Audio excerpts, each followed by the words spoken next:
ومن يقاتل في سبيل الله فيقتل أو يغلب فسوف نؤتيه أجرا عظيما۔ اب ضرورت ہے کہ رائے خدا میں وہ لوگ جہاد کریں جو لوگ زندگانی دنیا کو آخرت کے عوض بیچ ڈالتے ہیں، اور جو بھی رائے خدا میں جہاد کرے گا وہ قتل ہو جائے یا غالب آ جائے، دونوں صورتوں میں ہم اسے اجر عظیم عطا کریں گے۔ بسم اللہ الرحمن الرحیم، الحمدللہ رب العالمین وصلی اللہ علی محمد وآلہ الطاہرین۔ موضوع گفتگو دفاع، اور ہماری اس گفتگو کا عنوان ہے اپنا اور اپنے گھر والوں کا اور اپنے مال کا دفاع، یا بالفاظ دیگر سیلف ڈیفنس۔ پہلے مرحلے میں ہم نے گفتگو کی اسلامی سرزمین اور ممالک کا دفاع، اقتصادی و سیاسی اور علمی اعتبار سے اور جنگی اعتبار سے، اور ہماری اس گفتگو کا عنوان ہے سیلف ڈیفنس۔ البتہ یہ سیلف ڈیفنس بھی ڈیوائیڈ ہو جاتا ہے چند موضوعات میں، اپنا دفاع، اپنے گھر والوں کا دفاع، اپنے خاندان کا دفاع، اپنے مال کا دفاع اور اپنی عزت کا دفاع۔ تو جرنلی جو جواب دیا جا سکتا ہے اور مراجع الزام نے اس موضوع میں ڈسکس کیا وہ یہ کہ اپنا دفاع ضروری ہے، اور اصل موضوع یہ ہے کہ جو شر آ رہا ہے اس کو ٹالنا ہے۔ بس اگر کوئی گھر میں داخل ہوتا ہے مال لوٹنے کے لیے، اب یہ مال ممکن ہے کوئی آیا ہے گھر کے لون سے کوئی پھل توڑنے کے لیے، تو یہ بالکل ایک الگ موضوع ہے۔ لیکن اگر کوئی آیا ہے گھر میں قتل کے ارادے سے یا ڈاکے کے ارادے سے، تو اگر اس سے مقابلہ ممکن ہے تو پھر اس سے مقابلہ کرنا واجب ہے۔ بس اگر اس مقابلے میں یہ ڈاکو یا حملہ کرنے والا مارا جائے تو کوئی حرج نہیں ہے، لیکن معیار یہ ہے کہ اس آدمی کو روکنا ہے۔ اب اگر یہ رک جاتا ہے شور سے تو واجب ہے شور کیا جائے، اور اگر خالی شور سے نہیں بھاگتا، پتھر مارنے سے یا ڈنڈوں سے بھاگتا ہے تو پھر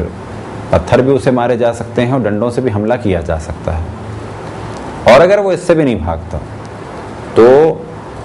اسلحے سے حملہ کیا جا سکتا ہے۔ لیکن جیسے ہی وہ شر ٹل جائے، فرض کریں کہ وہ بھاگنے لگے، تو بھاگنے کے بعد اسے گرفتار تو کر سکتے ہیں، پھر مارا نہیں جائے گا اسے۔ یہ جو ہمارے بعض جگہ پاکستان میں بعض ڈاکوؤں کو قتل کر دیا گیا گرفتار کرنے کے بعد، یہ کام درست نہیں ہے۔ بس اتنا انہیں مار سکتے ہیں کہ شر کو ٹال دیا جائے، بس اگر وہ بھاگ رہے ہیں یا شر ٹل گیا تو پھر بچنا ہے۔ یہی مسئلہ ہے کہ اگر کوئی کسی کی عزت پہ حملہ کرے تو اپنے آپ کو بچانا ہے، اور اس بچانے کے دوران جس طریقے سے بھی بچا جا سکتا ہے، پتھر مار کے، ڈنڈا مار کے، اسلحے کے استعمال سے، لیکن یہ سارے مسائل اسٹیپ بائی اسٹیپ ہوں گے۔ فرض کریں کہ کوئی کسی گھر میں کودا، اور جیسے ہی کودا انہوں نے شور مچایا، تو بس شور مچانا صحیح ہے، لیکن اگر اس کے ہاتھ میں اسلحہ ہے اور یہ ایک ایسی جگہ کھڑے ہیں کہ اگر شور مچایا تو یہ مار دے گا، تو پھر انسان اسلحہ بھی استعمال کر لے۔ لیکن کتب فقہ میں اس جانب بہت واضح توجہ دلائی اور ایک مثال دی، وہ یہ کہ اگر ایک چور یا ڈاکو گھر میں کودا اور ہم نے اس پہ حملہ کیا، اور حملہ کرنے کے بعد اس کا ایک ہاتھ کٹ گیا یا زخمی ہو گیا، اور یہ سب کچھ ہوا کب؟ کہ جب اس کے بغیر کوئی چارہ نہیں تھا۔ اس نے ہم پہ حملہ کیا، ہم نے اس پہ حملہ کیا، ہم نے اس پہ حملہ کیا فرض کریں تو اس کا ہاتھ ٹوٹ گیا، اب وہ بھاگا، بھاگنے کے بعد ہم نے اس کے دوسرے ہاتھ پہ حملہ کیا، تو یہاں پر اسلامی حکم یہ ہے کہ وہ جو پہلا ہاتھ اس کا ٹوٹا، یا یہ کہ اگر ہم نے وار کیا اور کٹ گیا تو اس کی تو ہم پر دیت واجب نہیں ہے، لیکن اگر یہ بھاگ رہا تھا اور پھر ہم نے اس کا ہاتھ توڑا، یا یہ کہ اس زخم کی وجہ سے وہ مر گیا، تو پھر ہم پر دیت اور قصاص واجب ہو جائے گا۔ بس اصل معیار یہ ہے کہ ہمیں اپنا دفاع کرنا ہے، اور دفاع اسٹیپ بائی اسٹیپ ہوگا۔ اگر آواز لگانے سے ہو سکتا ہے تو آواز لگانی ہے، شور مچانے سے ہو سکتا ہے تو شور مچانا ہے، ڈنڈے سے ہو سکتا ہے دفاع تو ڈنڈے سے کرنا ہے، اسلحہ ضروری ہے تو اسلحے کو استعمال کرنا ہے، اور اگر ہم نے یہ فائر کر دیا یا تلوار چلا دی یا چاقو چلا دیا تو اگر اس کے بعد وہ بھاگ رہا ہے تو پھر اس کو قتل نہیں کرنا ہے۔ یہ نہیں ہو سکتا کہ جب وہ آ گیا تو اس کو جلا دیا یا اس کو مارا اتنا کہ وہ مر گیا، جو پاکستان کے بعض شہروں میں اب ہو رہا ہے۔ البتہ لوگ اتنے زیادہ پریشان ہو چکے ہیں کہ ڈاکوؤں کو فوراً مارنے کی کوشش کرتے ہیں، تو انہیں گرفتار تو کیا جا سکتا ہے اور اتنا ان کو مارا جا سکتا ہے کہ وہ یہ کام نہ کریں، لیکن انہیں قتل کرنا یا انہیں جلا دینا کہ جو پاکستان میں بعض جگہ ہوا، یہ کام شریعت میں جائز نہیں ہے۔ یہی حکم ہے کہ اگر کوئی کسی کی آبرو پہ حملہ کرے تو اگر شور مچا کے مسئلہ ہوتا ہے حل تو شور مچائے، اور اگر ڈنڈے کے ذریعے سے مسئلہ حل ہو جاتا ہے تو ڈنڈوں سے مارے اسے، اگر وہ بھاگ گیا تو قصہ ختم۔ اگر اسلحے کی ضرورت ہے تو اسلحہ چلائے، لیکن اگر وہ بھاگ چکا ہے اور چھوڑ چکا ہے، یعنی اب اس کا ارادہ ختم ہو گیا ہے، تو ایسی صورت میں اسے قتل نہیں کیا جائے گا۔ اب یہاں پہ سوال یہ پیدا ہوتا ہے کہ اگر ہم اسے مارتے ہیں تو کیا دیت واجب ہے؟ کوئی دیت واجب نہیں ہے، کیونکہ جان، مال یا عزت یا آبرو کی بقا اس کے مارنے میں تھی، تو ہم نے اس کو 2 ہاتھ مارے، 4 ہاتھ مارے اور اس سے جان چھوٹ گئی تو یہ کام جائز ہے۔ لیکن اگر اسے پکڑ لیا تو پھر اسے نہیں مارنا ہے۔ یہ جو بعض جگہ محلوں میں ہر آدمی آ کے اسے مارتا ہے اور اتنا مارتا ہے کہ وہ مر جائے یا اتنا مارے کہ وہ معذور ہو جائے، یا یہ کہ ہر آدمی آ کے اپنے دل کی بھڑاس نکالے اور اسے مارے، تو اس کام کی اسلام اجازت نہیں دیتا۔ اب اگر اسلامی ملک ہے تو اسے اسلامی قاضی کے پاس پیش کیا جائے گا، یا اسلامی ملک ہے لیکن اسلامی نظام نہیں ہے تو اسے پولیس کے حوالے کریں، بالآخر یہ دنیا میں جہاں بھی پولیس ہے اس کے حوالے کیا جائے۔ اب یہ ذمہ داری ہے پولیس کی اور اس ملک کے قانون کی کہ وہ اس کے ساتھ کیا ڈیلنگ کرتے ہیں۔ لیکن ہمارا موضوع اس وقت یہاں پر کہ اگر فقط ہم ہیں اور ہماری جان یا مال یا عزت اور آبرو خطرے میں ہے تو پھر ہم پر لازم ہے کہ دفاع کریں۔ فقہ میں ایک اور موضوع کی جانب توجہ دلائی جاتی ہے، اور وہ یہ کہ اگر کسی کے گھر میں جھانکے تو اسے منع کیا جائے گا، اور اگر وہ نہیں رکتا تو اس کو روکا بھی جا سکتا ہے مار کے ذریعے سے یا کوئی چیز پھینکنے کے ذریعے سے۔ بس اگر کوئی کسی کی اپنی کھڑکیوں سے کسی کے گھر میں جھانکے یا چھت پہ کسی کے چڑھ کے اس کے صحن میں جھانکے اور گھر میں اس کے خواتین ہوں اور بے پردگی ہوتی ہو تو وہ اسے منع کرے گا۔ پہلا مرحلہ ہے کہ نہیں انل منکر کرے گا۔ اس سے بھی اگر مسئلہ حل نہیں ہوتا تو پھر اس کو اس کی جانب کچھ پھینکا بھی جا سکتا ہے، مثال کے طور پہ وہ دیکھ رہا ہے تو اس کی جانب پتھر بھی پھینکا جا سکتا ہے۔ اسی طرح سے اس کی شکایت بھی کی جا سکتی ہے۔ یہ تصور کہ یہ ایک غیبت ہو جائے گی، یہ غیبت نہیں ہے، کیونکہ وہ گھر میں جھانک رہا ہے تو شکایت کی جا سکتی ہے۔ اب اگر شکایت سے مشکل حل ہو جائے تو شکایت پہ اکتفا کیا جائے، لیکن اگر اس سے بھی مسئلہ حل نہیں ہوتا تو اپنی جان، مال اور عزت اور آبرو کو بچاتے ہوئے جس طرح بھی اس کے فتنے سے بچا جا سکتا ہے تو اسے بچا جائے گا۔ اب اگر اسے نقصان کچھ ہوا، یعنی جھانکنے والے کو نقصان ہوا، تو جس کے گھر میں وہ جھانک رہا ہے اور وہ اس شخص کو روکتا ہے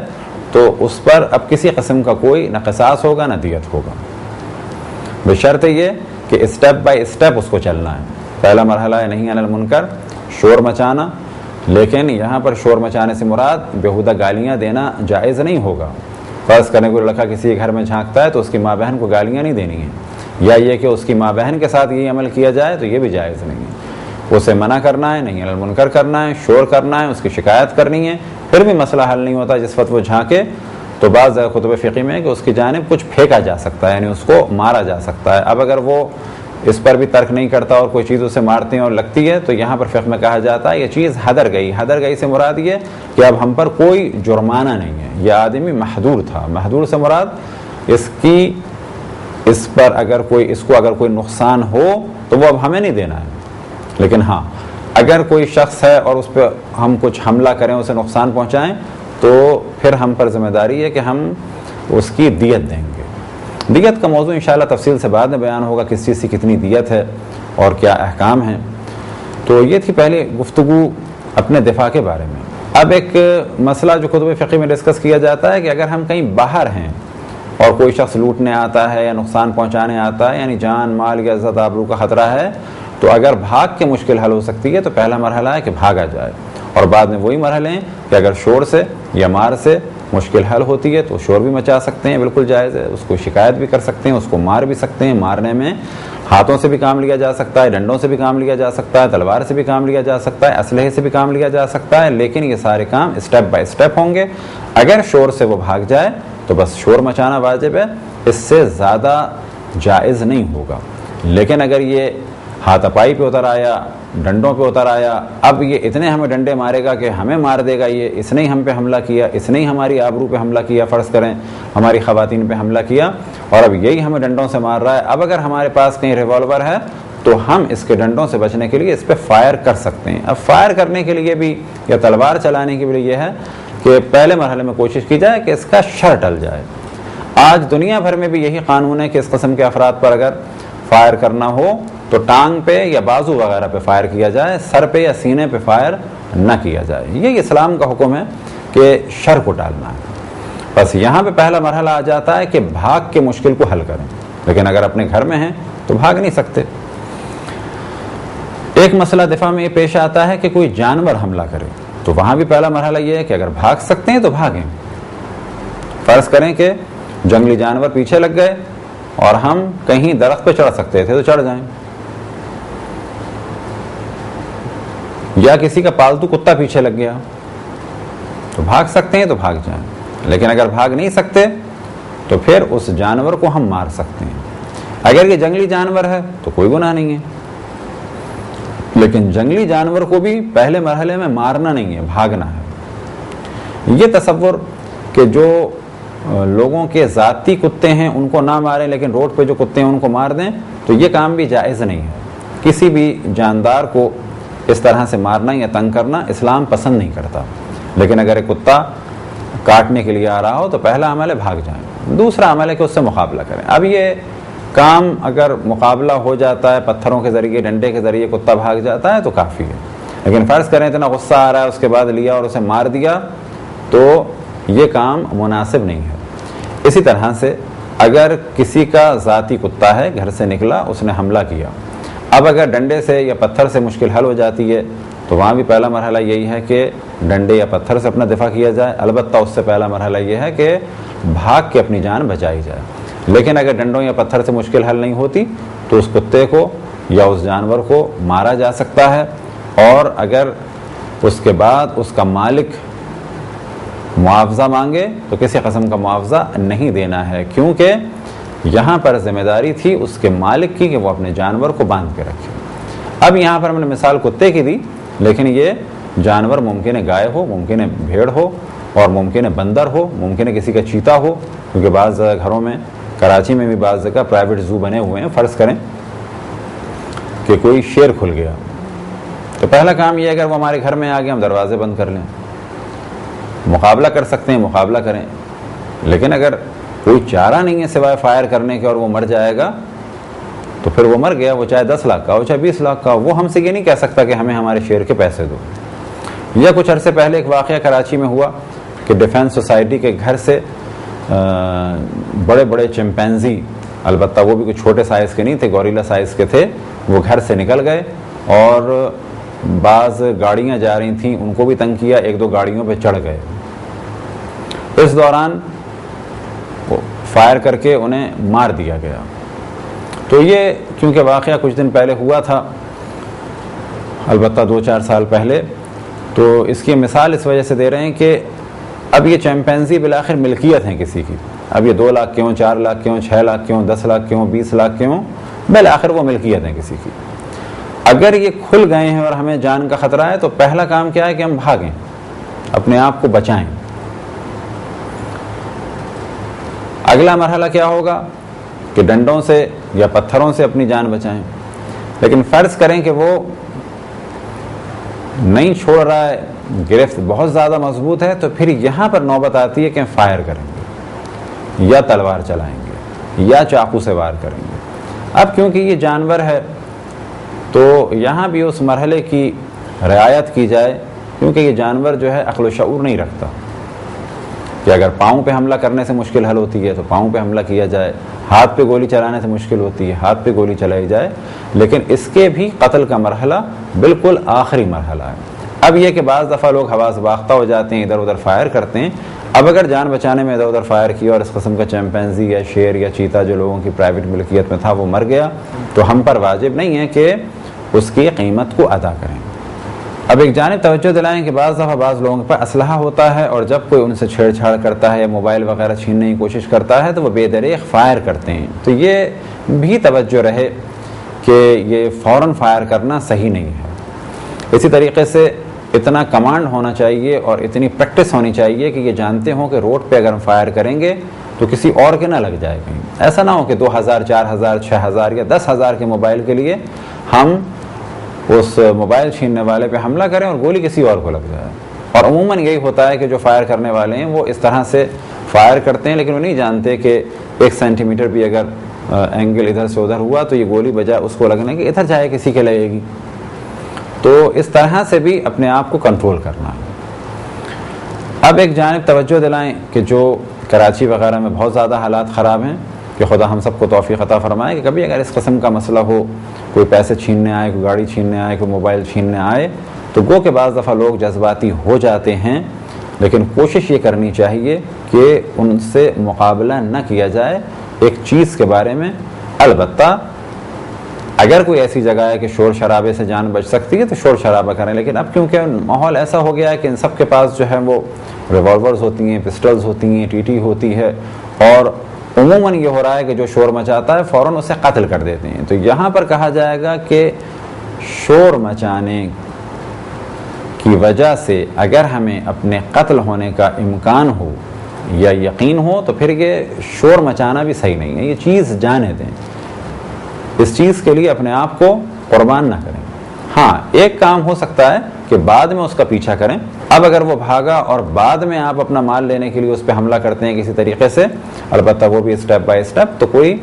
حرج نہیں ہے، لیکن اپنی جان کا بچانا ضروری ہے۔ یہ تھی ایک مختصر سی گفتگو سیلف ڈیفنس کے بارے میں۔ خداوند تبارک و تعالیٰ سے دعا ہے کہ بحق محمد و آل محمد ہمیں اپنے رسول، اپنی حجتوں، خصوصاً امام زمان علیہ الصلاۃ والسلام کی معرفت اور اطاعت کی توفیق عطا فرمائے۔ وصلی اللہ علی محمد و آلہ الطاہرین۔